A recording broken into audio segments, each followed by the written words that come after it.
Jai Baba, everybody. I welcome you to this Thursday night book reading of Lord Meher. I'm so happy to have all of you all here who are joining us today on Zoom and everybody who's going to be listening to us, you know, listening to the recording. Today is also a beautiful full moon night in India. It is the last full moon of December 2022. And yeah, so let's go with it. We're going to be reading Lord Meher online edition from page 1398. And the format we follow is we read a few pages, each one of us, and everyone else is muted. And then after an hour and a half, we have a casual talk. So, yep, here we go. So, Marvin, would you like to start reading? Okay. The West learns to sing. When they returned from Catamario, Baba called them into his room. Records were played, both Indian and Western, including the Negro spiritual, I Want to Be Ready, most likely sung by Paul Robeson. Adi Sr. and Behram played the harmonium and sitar for a while. Baba appeared to be in a dazed condition and stated, I do not sleep, but I rest on a certain point. This point is between the sixth and seventh planes, and at times it is very difficult to, quote, come down, unquote, from that eternal state. While resting on this point, there should not be the slightest noise, as it would be harmful. In Mehrabad once, I had to suffer badly due to some disturbance. My eyes were full of tears, and I was rolling on the ground, overcome by so much suffering. From the Nirvikalp Samadhi, or I am God state, I have to undergo great anguish to come down to normal human consciousness. To attain Sahaj Samadhi, God consciousness plus creation consciousness, in itself is infinite anguish. There is no desire to come down at all, but it is necessary to come down for universal duty. Through my universal mind, I undergo infinite suffering, and due to the infinite bliss, I am at infinite rest. The meaning of undergoing suffering is to work for the salvation of mankind and to come down for that duty from Nivakalp Samadhi to normal consciousness. My descent is for this purpose. This play is going on from eternity, but the effect of my infinite suffering is minimized by the infinite bliss in the background. Though, in spite of this infinite bliss, I have to suffer infinitely. I am above and beyond both. Continuing, Baba narrated details of the experience he had when he was 5 years old and saw before him circles within circles of shining light and various brilliant colors. He was dazed and fainted at the time. He concluded, I have the actual experience of it all today and feel the universe and creation emanating and projecting out of me. I feel all today that which I had a mere sight of then. Creation involves only to re-evolve again. Creation involves only to re-evolve again. It is a never-ending game. I've explained it all in detail in my book.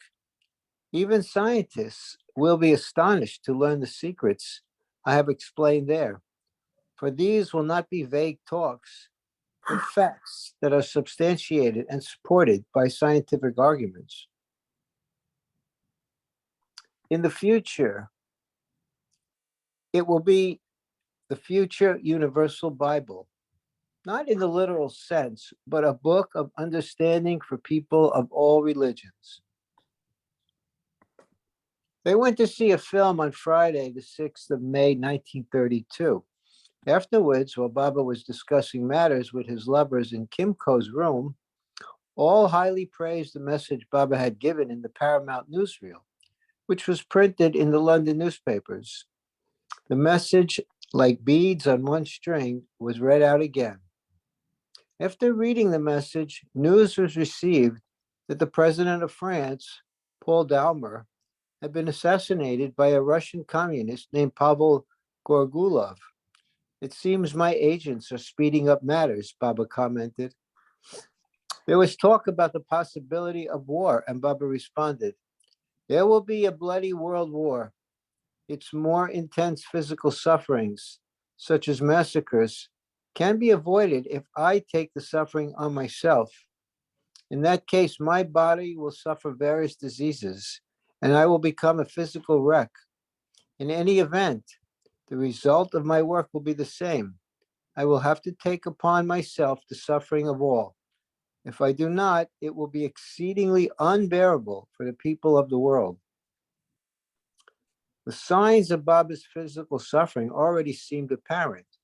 Ever since leaving Bombay, Baba had had stomach pains, which coincided with the conflict then raging between China and Japan.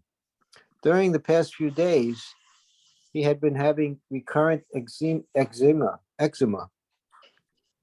Baba's words brought tears to his lover's eyes. They discussed it for days, and Kim and Minta prayed to Baba not to bear the whole brunt of the suffering, but to let them have some of it. Baba replied, only I can bear my suffering. None can share in it. Baba was preparing them to be firm and resolute so that any eventuality would not affect them. On the 7th, he explained that he had decided to split his working into 3 parts. Some portion of the suffering I will have to take upon myself. Some will be spent in false propaganda and in the twisting of facts about me. Some will be expended in small strifes, wars, and outbursts in a few countries here and there. These comforting words were a consolation to his lovers. They had no idea yet that, in any event, the whole burden of humanity's suffering fell on Baba's slender shoulders as he possessed the universal mind. Kimco said, Baba, please turn the major part of the suffering into opposition against you and expend the remaining amount some other way. Baba smiled, and the lovers did not in fact know that opposition had already started. In the London papers, much had been written about Baba's greatness. But could that satisfy Baba? No. Some criticism and antagonism must be there to strengthen the love of his lovers, the foundation of which he had already dug. Within an hour of their talk, Kitty received a letter from her father saying that scandalous, unpleasant reports had appeared about Baba in some of the London newspapers, which he thought needed to be repudiated. It was Paul Brunton who, provoked by K.J. Dastor, had published some erroneous articles about Baba in John Bull, a weekly British magazine, which had a dubious reputation for exposing frauds. Footnote says the title John Bull is in reference to a cartoon figure used to represent the United Kingdom. Brunton wrote that Meher Baba owned a movie theater and motor garage, used to own a toddy shop, and kept hired women companions. Hearing this, Baba consoled them. Don't worry, it is a good thing. It is an aspect of my game, and I am happy to face this situation. This opposition has been deliberately created by me to give a greater force and effect to my work in the West and to the spiritual earthquake and upheaval that is also to take place. But what I wish of you is to not just pay the slightest attention to it. My Mandali know me and my game, so they remain unaffected.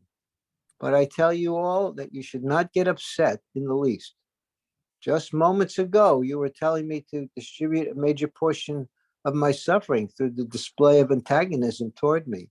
And now that it has happened, you have already begun worrying. Don't think about it at all. It is my own play, and I know who is responsible for it. Margaret asked, Baba, will you tell us who has done it? In the newspapers, there is no mention of who has written the article. Baba smiled and said, Since you want to know, I will tell you.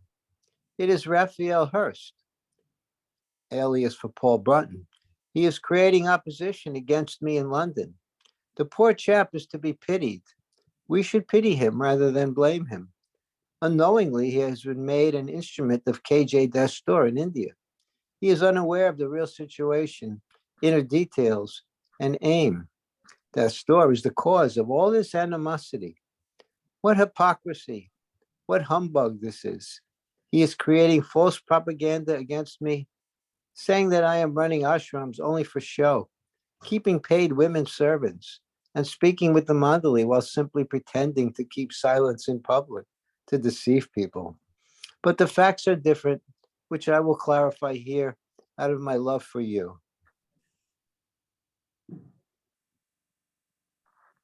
My close disciple, Rustam, has dedicated the cinema and motor garage in India to me so that I may use the income from my work. The toddy shop also is owned by a close disciple, where my early followers would gather and where I would discourse to them on spiritual subjects. As for the other two accusations that I keep paid women companions and privately speak with my own people, I can reply with a merciful smile.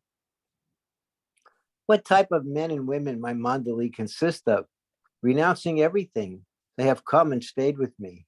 Can paid servants ever do as they do? At a sign from me, they are ready to sacrifice their lives for me. No one has any idea of their renunciation. As far as keeping silence goes, you all know and see how I observe silence. I have nothing further to say about it. Those who spread such false rumors are to be pitied.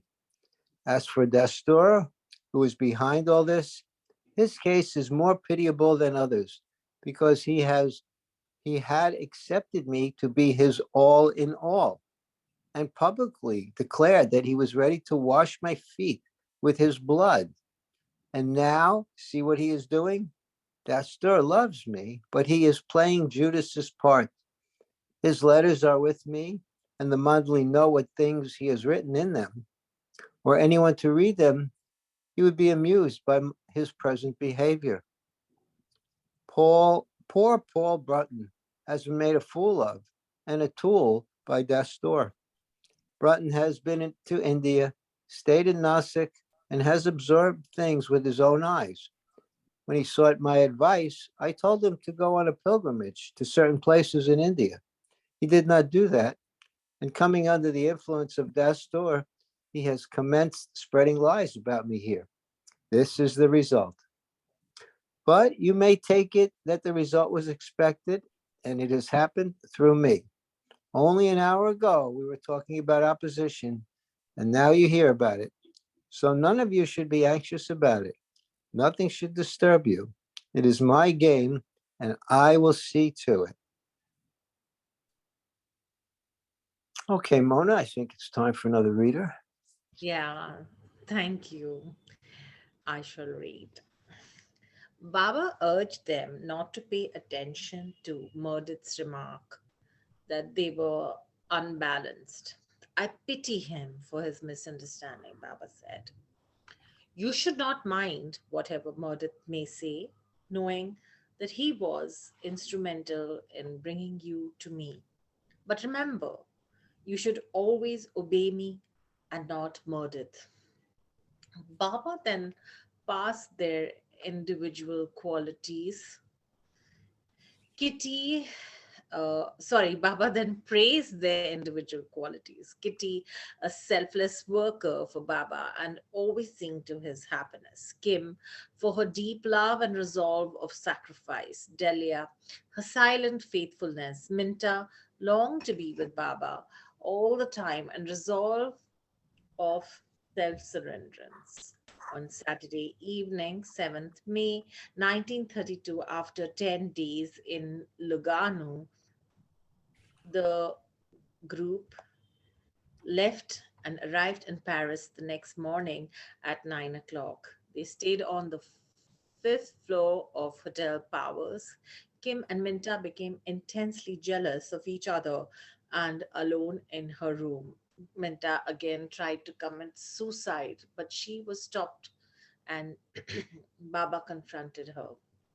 Baba and a few companions went for a long taxi ride all through the city of Paris during the day. That night, Baba went to the Folies Burger with Kim and Delay, while the Mandali went to a movie with Minta.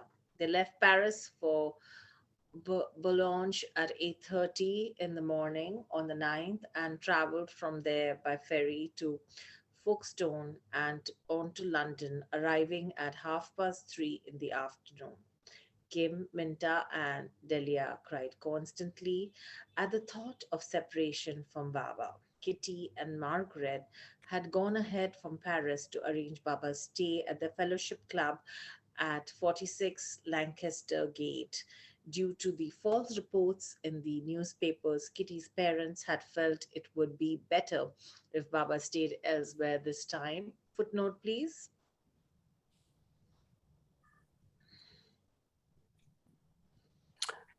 Baba preferred to stay with one of Kimco, but Margaret's flat was too small and Kim's husband Desmond was antagonistic to Baba. Okay, I'll continue. Uh, Kitty met Baba in Dover at the Lord Warden Hotel and escorted him to London. She and Margaret stayed with him and the Mandali on the fifth floor of the lodging at Lancaster Gate. While in London, people again came to meet Baba despite the adverse publicity published while he had been in Switzerland. Kitty felt bad about the false reports in John Bull, but Baba told her, "It is trash, ignore it. Don't take any notice of it." And he added, "I enjoy this situation, I like it. It quickens and gives a force to my work." Next page, please. Thank you. He also explained, "However witty one may be and try to force his ways on me, I am infinitely clever. I always have my own way. Why do I want a boy around me? They are a medium through which I work. They are innocent and pure. I use women for certain work and men for the other work. Sinners and saints are alike to me. So why should saints alone come and not the sinner? Oh, that would be dull. Rather, the sinners have a greater right to come to me." Meanwhile, Meredith and Margaret Starr were called from Devonshire to accompany Baba to America, and Quentin Todd, who was also asked by Baba to join the group. Kitty had found a boy for Baba's work, and that lad spent his first night in Baba's room. But the next morning, Baba sent him away, finding him unsuitable.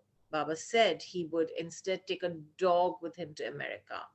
That day, 10th May 1932, Baba, Adisa, Delia, and Minta visited a pet shop to find one. Baba didn't like any of them, so the owner offered to bring several other dogs to the fellowship club. He did so, but when he quoted the ridiculously high price of £100, none was chosen. Baba then sent Quentin to buy a puppy, and he found a black mongrel pup Baba liked. Baba named it Miko after Kimco. He kept it with him for one night and then gave it to Delia to look after. 6 months later, Miko was run over and killed. However, prior to this, Baba had written to Delia, "Remember, Laila, No one is to worry for Miko. It is all my work and due to my key. Footnote. Layla was a nickname given by Baba to Delia. Thank you. During Baba's stay in London, Quentin brought a 33-year-old Polish-born British writer named Raum Landau to the fellowship club. He was taken to Baba's room one morning. Baba was sitting in the middle of the room in an easy chair, wearing a dressing gown, house shoes, and a woolen scarf. Landau asked several questions during his 45-minute interview, but Baba would repeatedly respond. Your question requires a more elaborate answer and a longer discussion. I shall have to write the answer to you in a day or two. As Landau was leaving, Baba stopped him and dictated on the board, I am going to help you in the future. A few days later, Baba had one of the monthly write to Lando and he dictated this message. The spiritual revival that you ask about is not very far off, and I am going to bring it to you in the near future, utilizing the tremendous amount of misplaced energy possessed by America for this purpose. Such a spiritual outburst, as I visualize, usually takes place every 7 or 800 years at the end or beginning of a cycle. And it is only the perfect one who has reached the Christ state of consciousness that can appeal and work so very universally. My work will embrace everything. It'll affect and control every phase of life. In the general spiritual push that I shall impart to the world, problems such as politics, economics, and sex will all be solved automatically and adjusted. All collective movements and religions hinge around one personality who supplies the motive force, and without this centrifugal force, all movements are bound to fail. Perfect masters impart spirituality by personal contact and influence, and the benefit that will occur to A crew. accrue to different nations. When I bring about the spiritual upheaval, will largely depend upon the amount of energy one possesses. I now take orders from no one. It is all my supreme will. Everything is because I will it to be. Nothing beyond my knowledge. I am everything. There is no time and space for me. It is I who give them their relative existence. I see the past and the future as clearly and vividly as you see the material things about you. Landu published an account of this meeting 3 years later in his book God is My Adventure and called it Portrait of a Perfect Master, Shri Meher Baba. The book became an immediate bestseller. Landu included an account of later visit in New York with Norina, to whom he had been introduced by Quentin.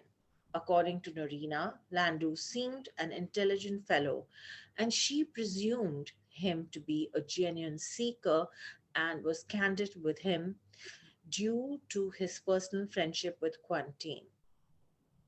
Narrating some of the, Narrating.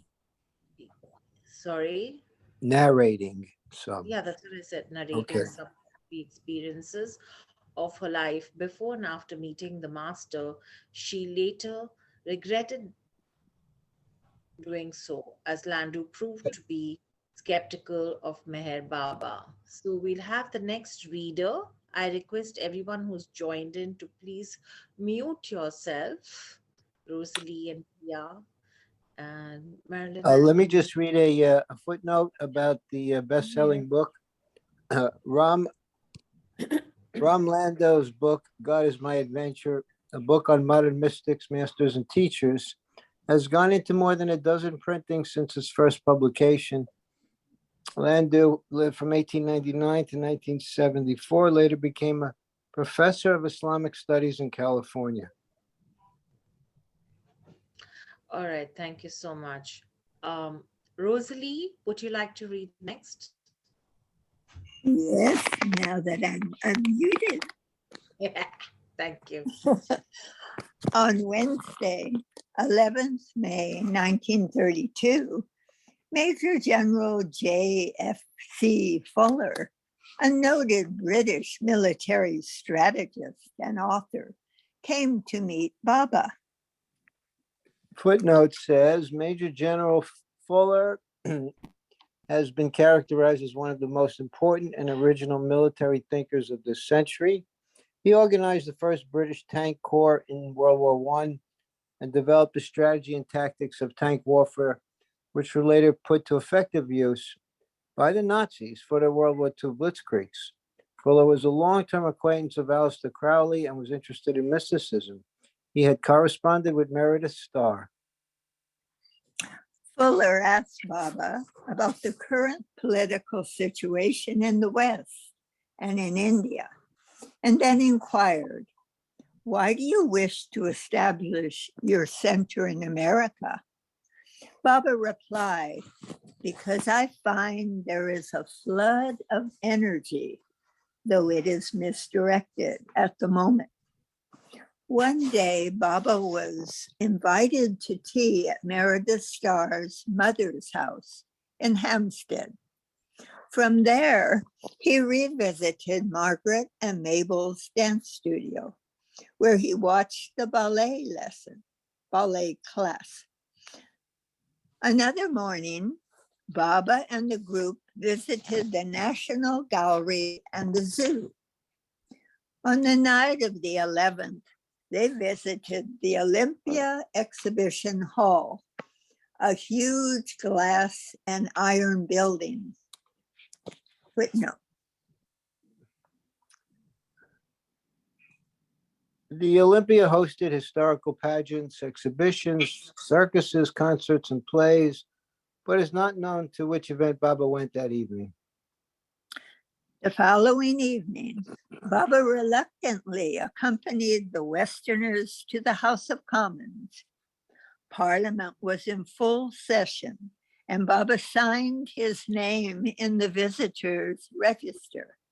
He remarked, "This is the first time I have been in such a government building or signed my name to such a register." Footnote, attempts have been made to locate this visitor's register, but without success. It was likely kept in a building that was bombed during the Blitz. Adi Sr. left London for Marseille on the 12th, as previously arranged, and sailed for India the following evening. Adi Sr. sailed on the SS Multan, arriving in Bombay on May 26, 1932, and in Nasik 3 days later, where he assumed the duty of running Circle Cinema in Boaseb's absence. Baba was required to make an appearance on the 13th at the British Foreign Office to obtain a visa to re-enter India. He and the group had a farewell dinner party at the Anglo-Ceylon restaurant that evening.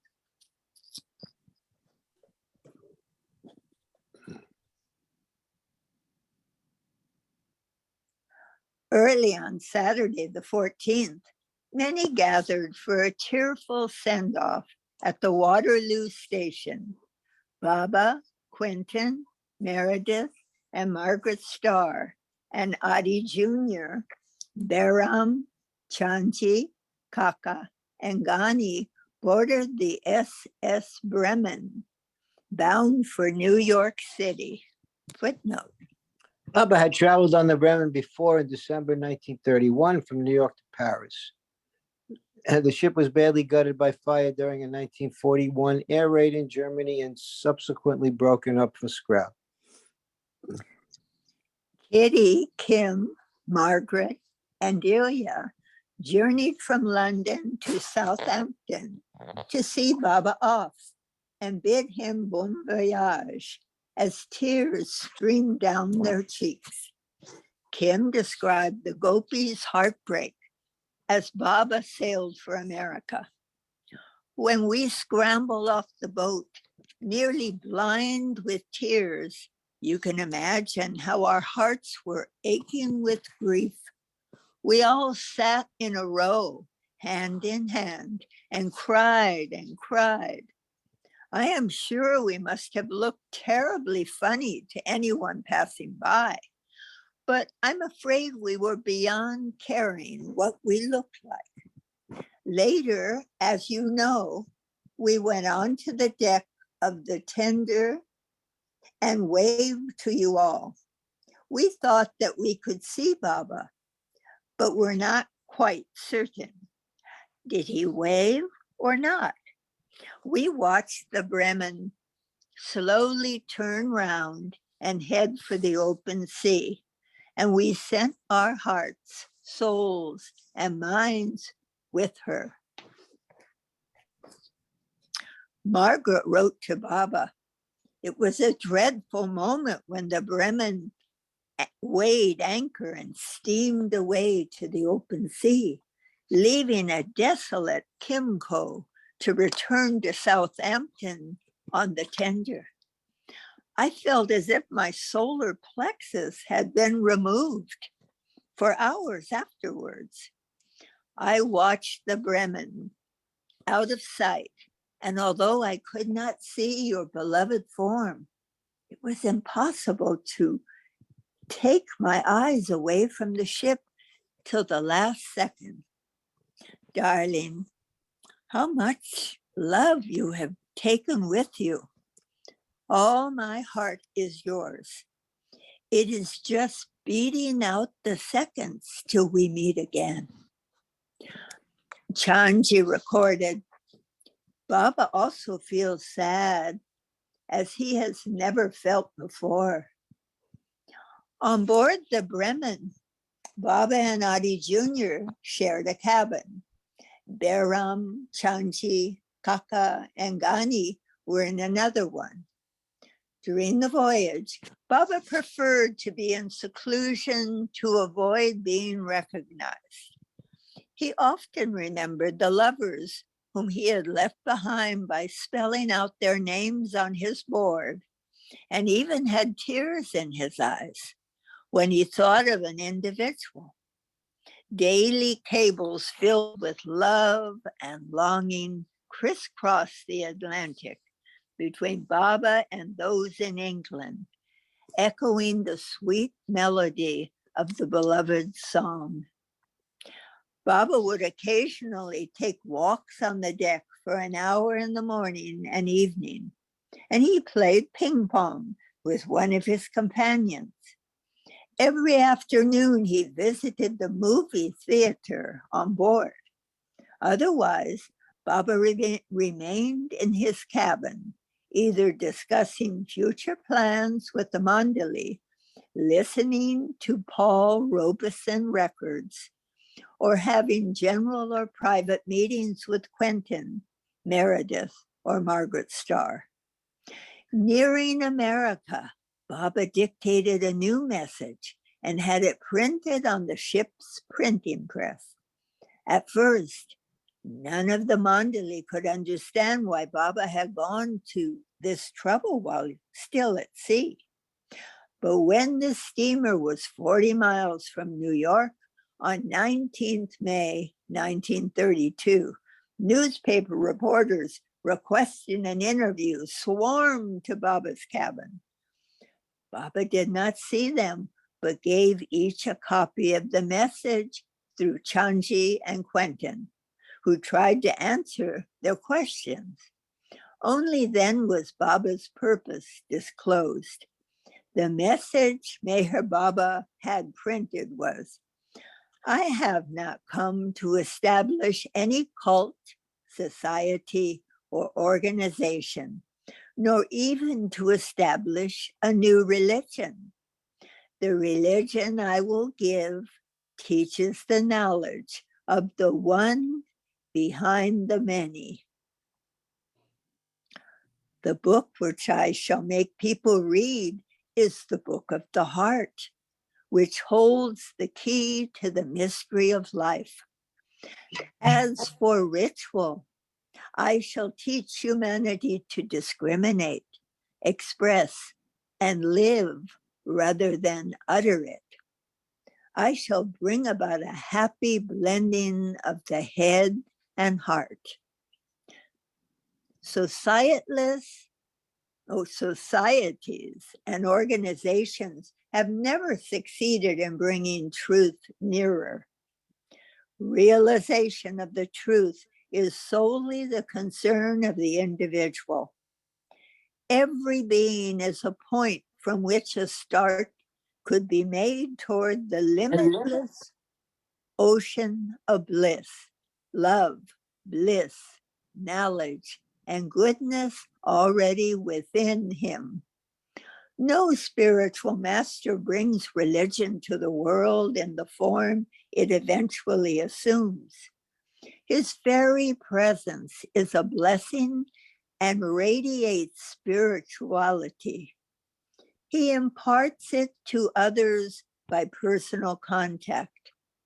The so-called religions are an effort to commemorate that association with a great spiritual master and to preserve his atmosphere and influence. It is like an archaeological department trying to preserve things which only resuscitate the past. The living spirit being absent, religions or organizations gradually lose their glamour. The result is a mental revolt against the established order. Something more substantial and practical is required, which expresses the life of the spirit. There exists at the moment a universal dissatisfaction and an indescribable longing for something that will end the chaos and misery that is holding the world in its grip. I will satisfy this craving and lead the world to real happiness and peace by making people look more deeply into things than heretofore. As a rule, masters help individually according to temperament and fitness of the aspirant. But this being an avataric period, which means the end of the previous cycle and the beginning of a new one, my spiritual help to humanity will be both individual and collective. The period of junction of the old and new cycle usually connotes the advent of a master who rejuvenates religious thought, infusing new life and meaning into the old order of things. Besides imparting the highest state of spirituality to a select few, he gives a general push to the whole world. The West looks at things only from the standpoint of reason and logic, and is skeptical about things which baffle the intellect. Intellect is the lowest form of understanding and is developed by reading, hearing, reasoning, and logic. These processes create an illusion of knowledge. All right, thank you, Rosalie. Mona, how about another reader? Yeah. Marilyn, would you like to read?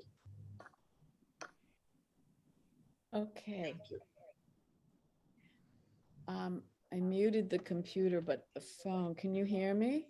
Yeah, we Yes. can hear you. If you could just be a little more louder, it would be more awesome. Thank you. Let me see. Is that Is better? that better? Yes. Okay, so we're at the So we're at the second paragraph? Top. Oh, Oh, hold on. hold on.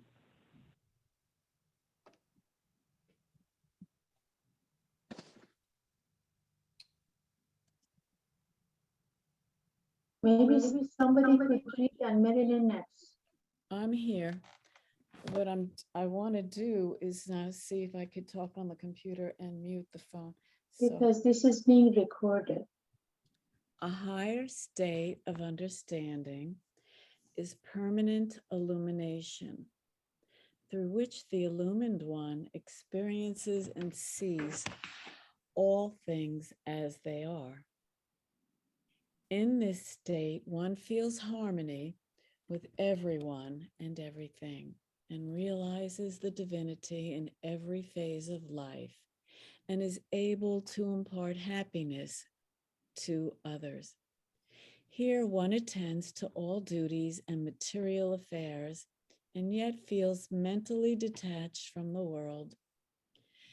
This is true renunciation. The last and highest state of understanding is the merging of the soul into the limitless ocean of infinite bliss, knowledge, and power. One who has himself attained this freedom can make thousands perfect like himself. I intend bringing about a general spiritual revival in the near future, utilizing the tremendous amount of energy possessed by America for the purpose.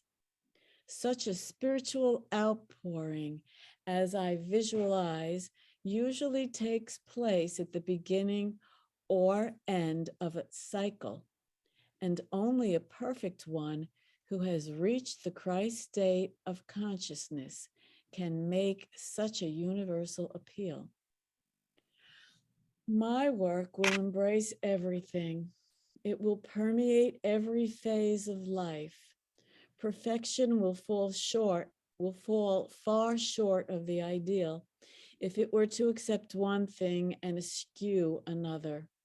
The general spiritual push that I shall give to the whole world will automatically adjust problems such as politics, economics, and sex, though these are not directly connected with the original theme.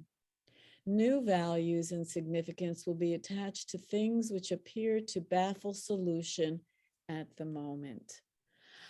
The benefits that shall accrue to different nations and countries when I bring about the spiritual upheaval will be largely determined by the amount of energy each one possesses. The greater the energy, however misapplied or misdirected, the greater the response. The master merely diverts the current into the right channel. It will be one of my greatest miracles to bring together and blend the realistic West with the idealistic East, and the West at the zenith of its material and intellectual attainment, and the East at the height of its spiritual manifestation in the shape of the avatar, will meet without shaming or looking down upon each other. I repeat, materialism and spirituality must go hand in hand. The balance of head and heart must be maintained. The head for discrimination, the heart for feeling, whereby it is possible to realize infinite consciousness in art, science, nature, and in every phase of life. Thank you. Mahu, can I have you next? Thank you. Thank you.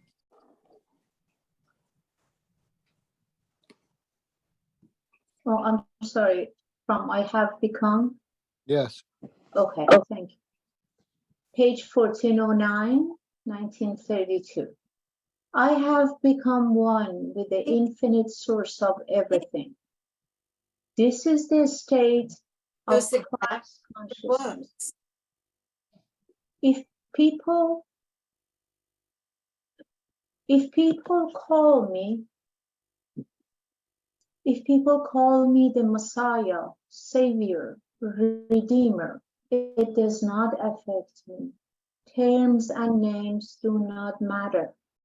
What really matters is the state of Christ consciousness that I eternally enjoy and towards which I shall lead all who come to me. When I speak, my original message will be delivered to the world and it will have to be accepted. The ability to perform miracles does not necessarily connote high spirituality. Anyone who has reached the Christ consciousness can perform them. People must not come to me merely for help in their spiritual infirmities or for material purposes. I shall perform miracles when the time and situation demand, and not to satisfy mere idle curiosity. Spiritual healing is by far the greatest healing, and this is what I intend to give. The highest is latent in everyone, but has to be manifested. So quote is finished. The reporters wanted to photograph Baba, but he did not allow it them. During the disembarkation of the 58th Street Pier in Brooklyn, that same day at 1 p.m., however, photographs of him dictating on the alphabet board were taken. Baba looked magnificent, dressed in a plush jacket, gray linen trousers, and white shoes. Several people were observing this scene aboard the ship and surrounded Baba as he slowly made his way down. The gangplank and through the crowd.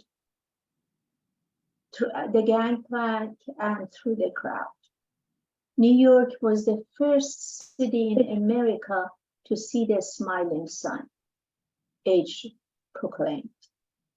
And quote, and this sun will always remain smiling in the heart of this land of freedom, end quote. Norina, Jean, and Malcolm Graham Stokes, Anita Naden Elizabeth, and her husband and a few others were at the pier to receive Baba. Kenneth Patterson drove Baba to Greenwich Village, to the home of Graham and Lettice Stokes, and the others followed in taxis. Staying with the master at the Stokeses were Audie Jr., Quentin, Meredith, and Margaret. The other Mandalis like Kaka, Ghani, Chanji, and Behram stayed at the Albert Hotel. Malcolm and Jean had worked tirelessly to publicize the master's second visit to America. They had sent letters announcing Baba's coming to about 800 people on their mailing list from their North Node bookshop. They had also contacted editors, publication houses, and news agencies in an effort to publicize Baba's visit. 2 weeks prior to Baba's visit, Time magazine had published an article along with Baba's photograph having the caption, "Bringing the Infinite State to Harmony." Part of the article titled, "God in the Hudson," reads,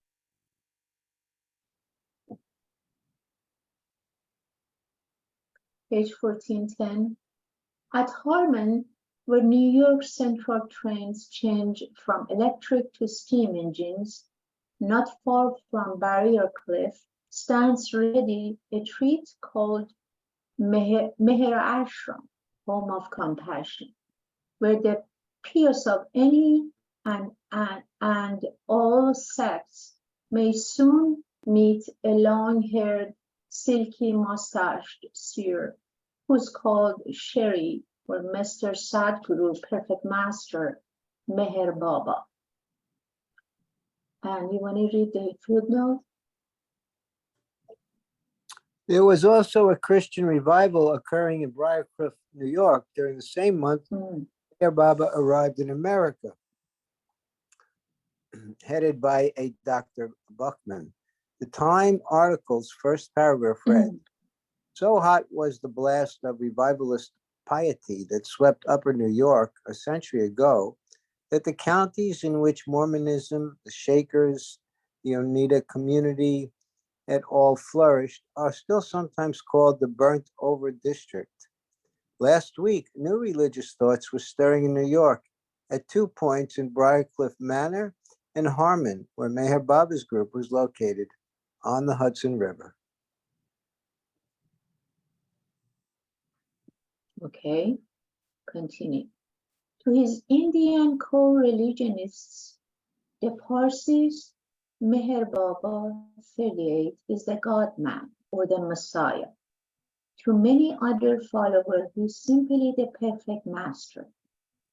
His US sponsors, Malcolm and Jean Schloss, who await him at Harmon, think and write of him in uppercase, he, him, his, himself, all capital H. Next week, the God-man is to sail from England, arriving at Meher Ashram, May 16. For almost 7 years, Meher Baba has uttered no word. When he arrived at his US retreat here, his lips will be unsealed with much ceremony. Meanwhile, he carries a small board with letters and figures to which he points when he has something to say. He intends to found retreats in New Hampshire and California. Meher Baba is supposed to have performed many miracles, but now he wishes only to, quote, make Americans realize the infinite state which I myself enjoy. His method of accomplishment, this is cryptic yet reassuring. Quote, let God flood the soul. What I am, you are. And there's a footnote.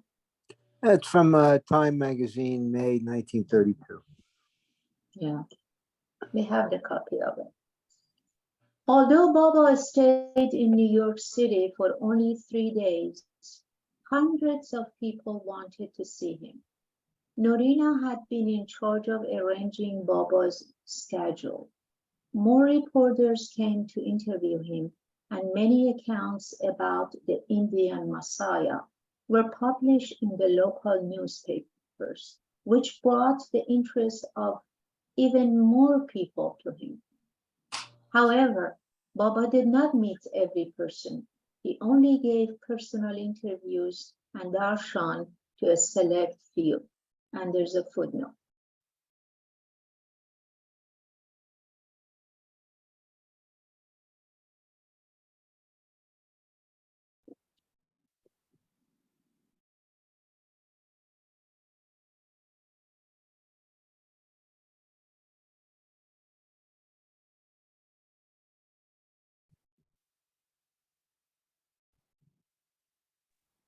Footnote, Marvin.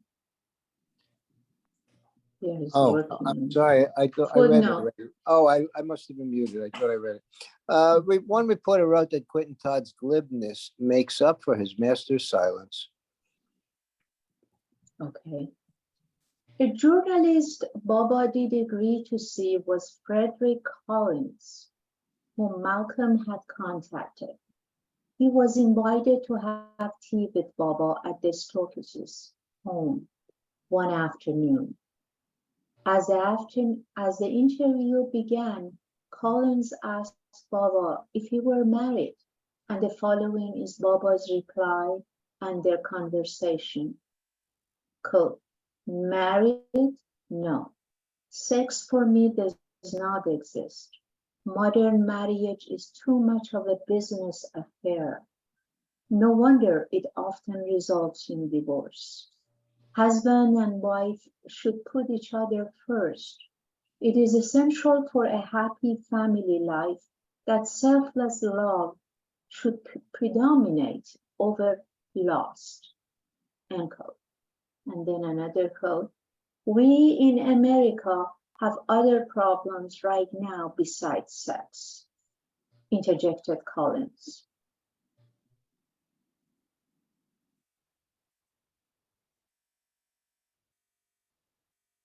Page 1411. Yes, things have been messed up a good ideal here by lack of understanding, Baba commented. What are you going to do for this messed up country of ours? Baba smiled, spelling out, quote, it's my country too. He then proceeded to explain his mission of coming to the West. Collins asked, when you break your silence, how will you do it? By radio?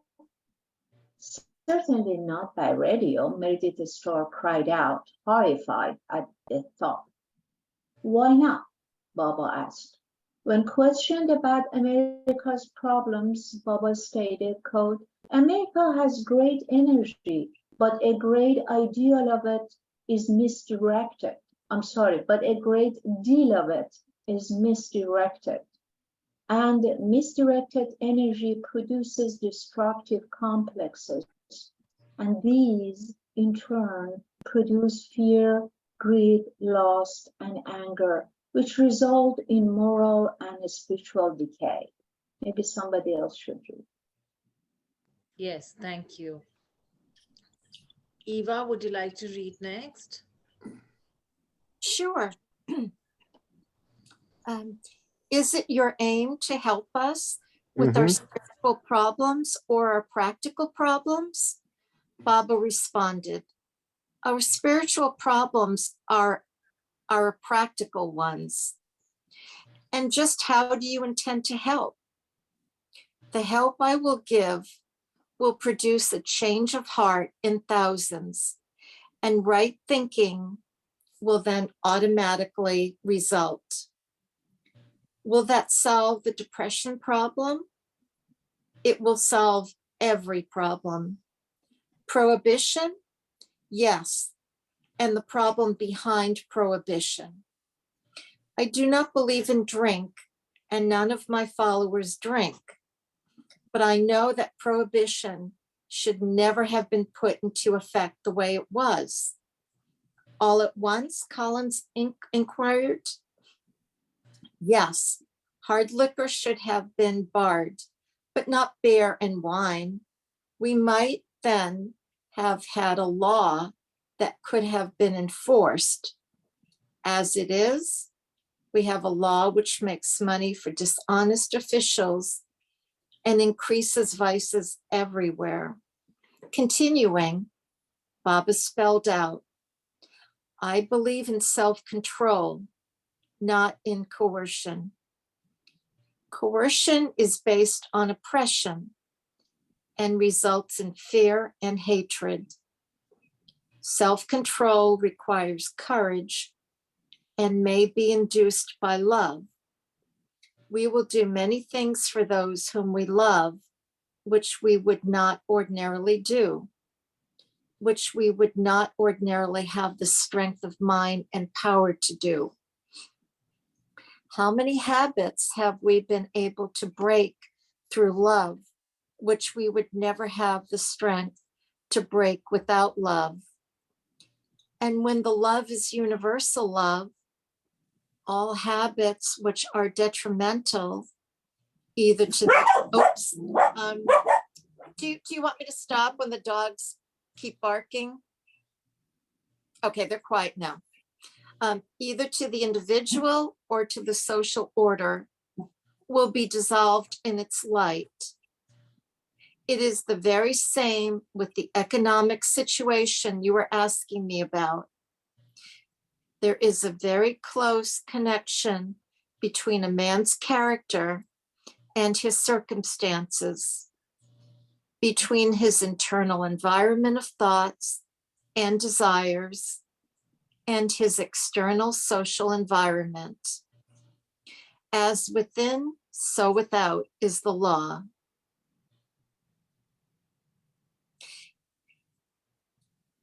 If we are dissatisfied with our environment, it is usually because we do not know how to adjust ourselves properly to the environment.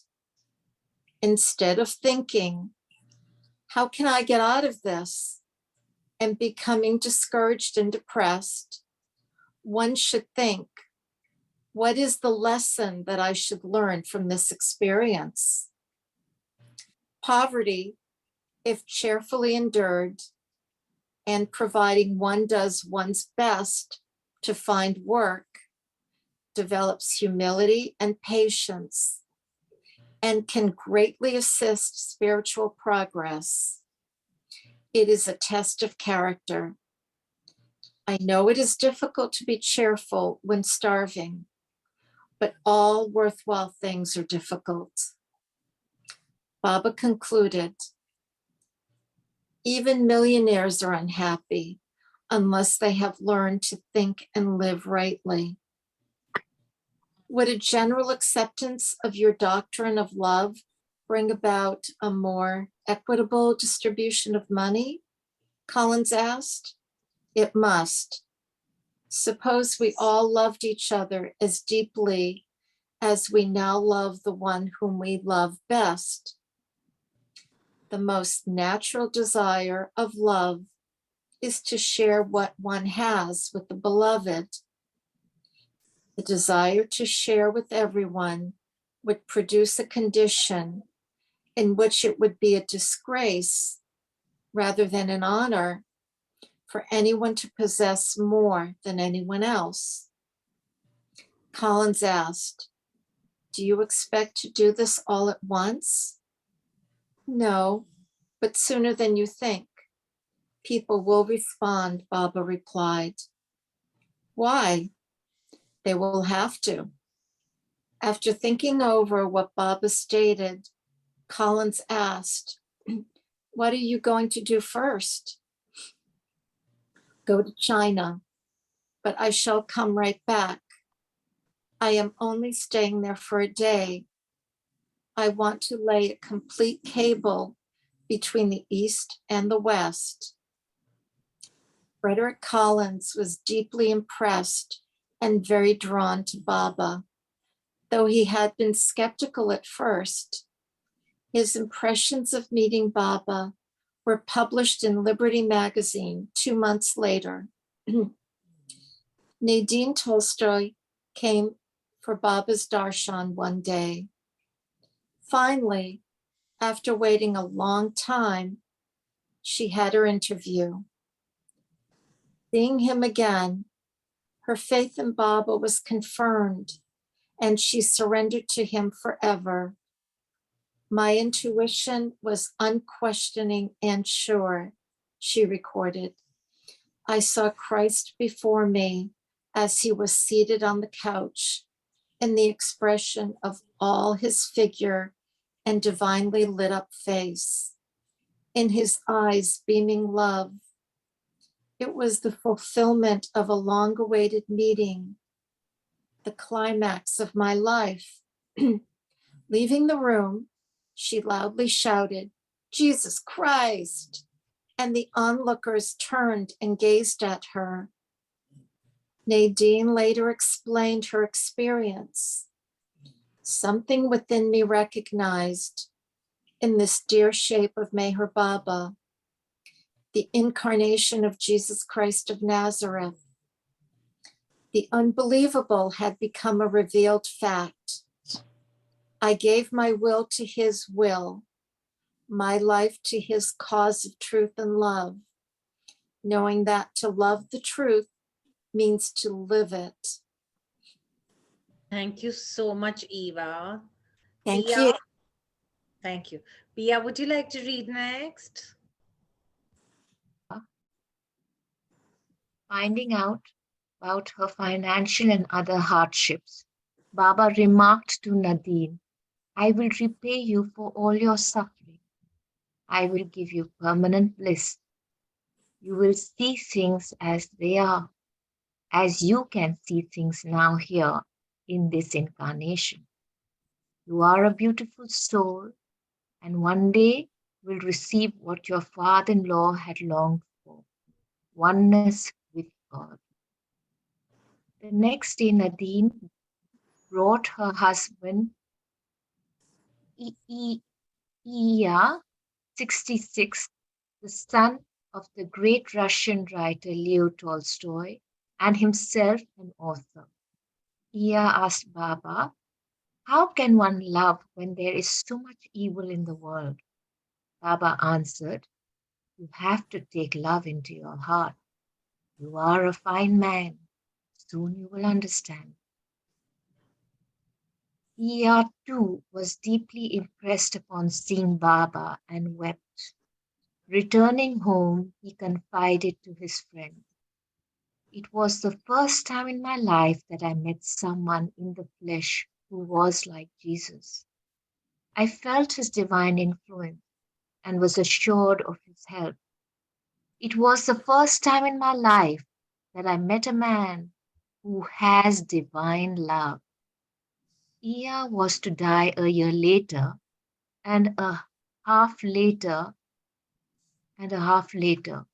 but his death freed Nadine to journey to India to be with Baba as her close discipleship with the Master developed. Footnote, at Nadine's request, Stokes sent Bob a telegram about Ilya's death. Another woman who met Baba in New York was Agnes Bourne. It was a moment of great love, she later recalled. Baba was holding some violets when she went in to see him. Reading her thoughts, he handed them to her. Agnes had unknowingly dropped her glove during her interview, and when she got up to leave, Baba called her back, kissed the glove, and gave it to her. On Friday, 20th May 1932, Baba went sightseeing by car around the city with the Mandali and saw the Empire State Building. He met many people that day, including Joseph John Bass, 40, who had been introduced to Baba through Norina.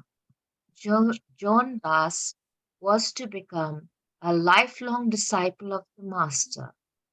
Elizabeth Patterson's parents, Simon B. Chapin, and his wife Elizabeth, also met Baba that day. Elizabeth's mother had loaned the group $5,000 interest-free to help fund Baba's trip, and her father was one day to donate several hundred acres of land in South Carolina to be used as the center for the Master's work. In the evening, Baba went for a walk on Broadway in Midtown Manhattan. The next day, Baba was driven by Elizabeth through Central Park. This was the first time she had driven Baba. Others had gone in another car driven by Julian Lamar, the artist. Julian was upset for someone had broken into his car and stolen his luggage the previous night. He mentioned this incident repeatedly to Baba, who asked, "It wasn't all you had in the world, was it?" Julian admitted it wasn't, and Baba remarked, "I am in you as well as in the thief." While they were driving through Central Park, Baba motioned to Elizabeth to stop near the lake at 110th Street. They all got out and walked towards the lake with Baba in the lead. There was no one around except a nurse pushing a baby carriage. After only a glance at the woman, Baba returned to the car. None knew the significance of Baba's stroll that day until a year later, when Josephine Grabo was in the hospital. and a young woman asked her whose photograph it was by her bed.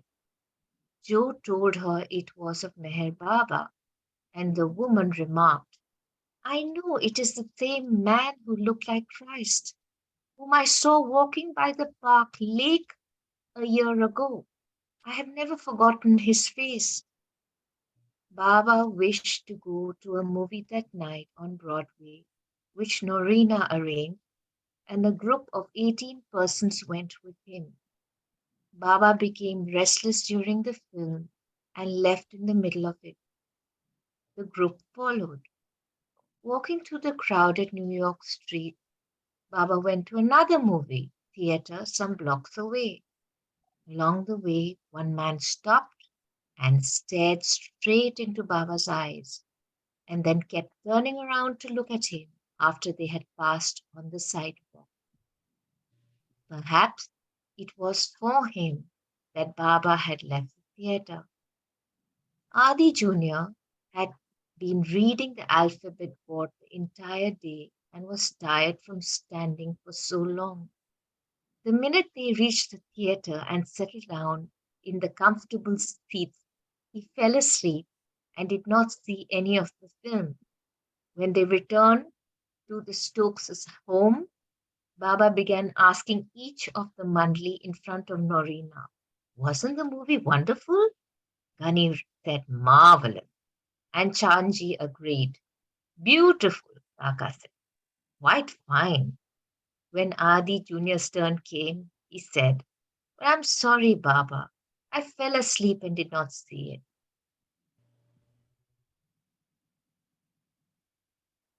Baba gave him such a disapproving look that he then knew he was in trouble. The minute Norina left the room, Baba started to give Adi Jr. a hard, stinging blow. He tried to duck, but Baba's hand caught him on the ear. Ever since then, Adi's hearing was impaired. What was that for? Cried Adi. You should have said the show was good. Norina must have been terribly disappointed by a remark. Baba, you asked me something. Should I have lied to you? I spoke the truth. It is more important to please others than to speak the so-called truth. One afternoon, Baba went to Anita Dikaro's apartment, 617 West, 143 Street, to see her ailing mother, Jacqueline, who had cancer but who had no fear of dying. Anita recollected. It was a meeting of tremendous silence and understanding. Baba told Mrs. Dicaro that Anita was in his hand and assured her that there was no need to worry about her illness because she would soon be free. He held her in his arms. She wept. Baba comforted her. Birds that are free do not realize their freedom. Only birds who are caged can appreciate it. You will soon be free. True to Baba's prediction, Jacqueline DeCaro passed away 4 months later. Anita was now solely dedicated to Baba, and he instructed her to stay with her mother until he called for her. Norina was thinking of opening a school of modern art, and Anita wondered if she should enroll in college. Norina's new school or another art school. Baba informed her that he would tell her what to do after some time. With the several interviews and private meetings, Baba was fully occupied during his brief stay in New York. He also permitted himself to be filmed at the Stokeses by a Fox movie Tone News crew. Meredith sat beside him and read the board. He began by asking Baba, what is your mission? To make others realize the truth in every phase of life and to make brotherhood a practical fact. Why have you come specially to America? because there is a greater energy in America than elsewhere. But most of this energy is misdirected. I will divert it into creative and spiritual channels. What will happen when you break your silence? Those to whom I speak will be instantaneously convinced of the truth. Thank you, Okay, dear. thank you. Ralph, you said you'd like to read. Would you like to read next? Jai Baba, are we just starting The West Learns to Sing Yes. 1416? Yes. On Sunday, the 22nd May, 1932, the Stokes gave a dinner party in Baba's honor at their house in Greenwich Village, and over 300 people attended. Footnote, Graham Stokes and his wife Lettice used to refer to the master as the Baba. For some years after Baba's visit, the Stokeses did not alter the room in their house which Baba had occupied. Several Black people came, and one woman asked Baba to help the people of her race, to which Baba replied, "I will." At the reception, Baba gave the following message, excuse me, which was,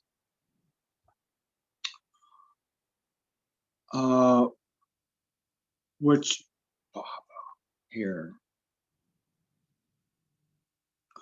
was something, Meredith. There's an icon blocking the text, which was read out, Ralph, read out by Meredith. Go ahead. Good, thank you. I am so very pleased to see you again. Among you are many of the first Americans I met last time I was here, so I regard many of you as old friends. Some of you, no doubt, have been various have seen various newspaper reports about me and my work.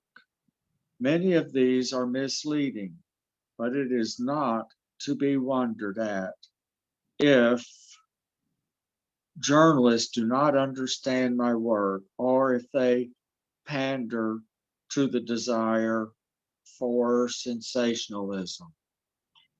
I do not intend to found any religion, cult, creed, or society.